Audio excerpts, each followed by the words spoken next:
بسم الله الرحمن الرحيم.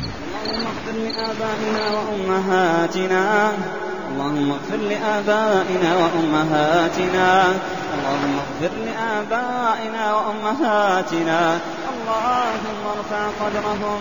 اسمع واسمع الأم العجوز تروي خبرها، تقول: حملته في بطني 9 أشهر، ومات أبوه بعد ولادته بأشهر، فكنت له أبا وأما هو وأخته التي تكبره بسنوات 3. من حبي له لم أفطمه إلا بعد 3 سنوات، وبعد أن تركه بنفسه أسبغت عليه كل حبي وحناني، ولما بلغ سن الزواج زوجته من فتاة أحبها لأخلاقها ودينها وكرم أهلها. طلقها بعد 5 سنوات بعد أن أنجبت له ولدا وبنتا. طلقها لأنها كما يقول غير متعلمة، وتزوج أخرى تعمل مدرسة. وقمت أنا بتربية ابنه وابنته، وكنت أخدم زوجته لكونها مدرسة ونفسي راضية. وبعد فترة أصبحت لا تحب طعامي، وتقول أني لا أعتني بالبيت كما ينبغي، فطلبت خادمة وتكفلت هي بمرتبها.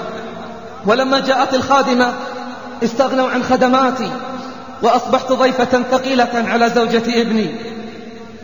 أصبحت ضيفة ثقيلة على زوجة ابني. أخذت تتهمني بالتدخل فيما لا يعنيني، وأني أتدخل في شؤون الخادمة، بل وأني أتلفظ عليها بألفاظ لا تليق. أصبح ابني لا يكلمني، بل أخرجني من غرفتي داخل البيت إلى الملحق الخارجي للبيت حيث سكن الخادمة، وأدخل الخادمة مكاني لحاجتهم لها كما يقولون، وخوفهم عليها. أما أنا فانتهت حاجتهم لي، ولماذا يخافون علي؟ لا أصدق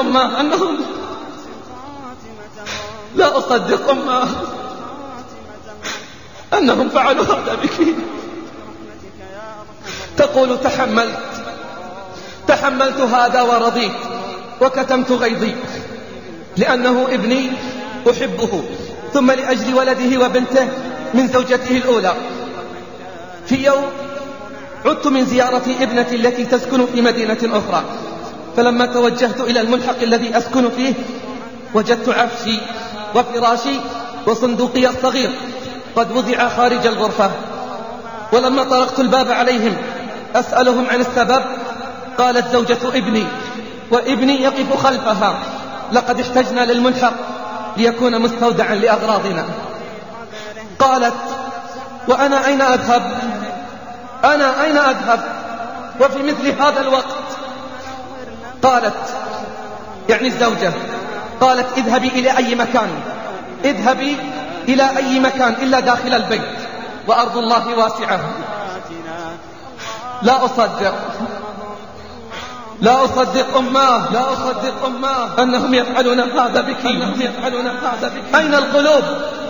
تقول الأم: العجيب أن ابني خلفها لم يحرك ساكنا ولم ينطق بكلمة.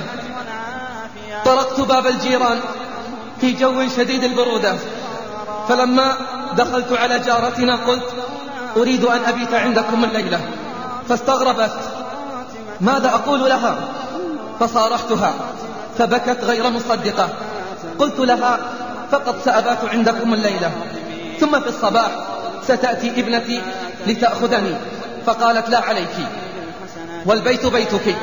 تقول العجوز: ثم في الصباح اتصلت بابنتي وأخبرتها بالخبر، وطلبت منها أن تحضر لتأخذني عندها، لكنها اعتذرت لأن زوجها تضايق جدا عندما جلست عندها يومين فقط، فكيف إذا سكنت عندهم؟ ثم أغلقت سماعة الهاتف. يا الله، أماه، أيعقل أنهم فعلوا هذا بك؟ أين جزاء الإحسان؟ أما علموا أن الزوج إذا فقد فبدله زوج آخر وأن الزوجة إذا ذهبت فبدلها زوجة أخرى، ولكن إذا ذهبت الأم فكيف سيأتون بأم غيرها؟ لا أصدق أماه أنهم فعلوا هذا بك. تقول العجوز: أغلقت ابنتي سماعة الهاتف ومعه أغلقت باب الأمل. كنت آمل أن أسكن عندها لأنها ابنتي، وهي التي سوف تتحملني وتتحمل كبري وعجزي. وصرت أبكي حتى لم أجد دموعا أبكيها. ولما علمت جارتي بالخبر شاطرتني البكاء وقالت: لا عليك، فهذا بيتك ونحن أهلك. وعن طريق أحد المحسنين في حينا لما علم بقصتي وفر لي سكنا قريبا وقام بتجهيزه وقال: نحن مستعدون لخدمتك من كبيرنا إلى صغيرنا. كان أهل الحي يزوروني ويقدمون لي كل شيء إلا ابني لم يزرني، بل مرضت مرضا شديدا وأخذني الجيران للمستشفى، وصار أهل الحي يزوروني إلا ابني لم يزرني ولم يسأل عني. وها أنا أنتظر زيارته وقلبي يتقطع عليه، وها أنا أنتظر زيارته وقلبي يتقطع عليه، وأدعو الله أن يسامحه ويعفو عنه، وأدعو الله أن يسامحه ويعفو عنه.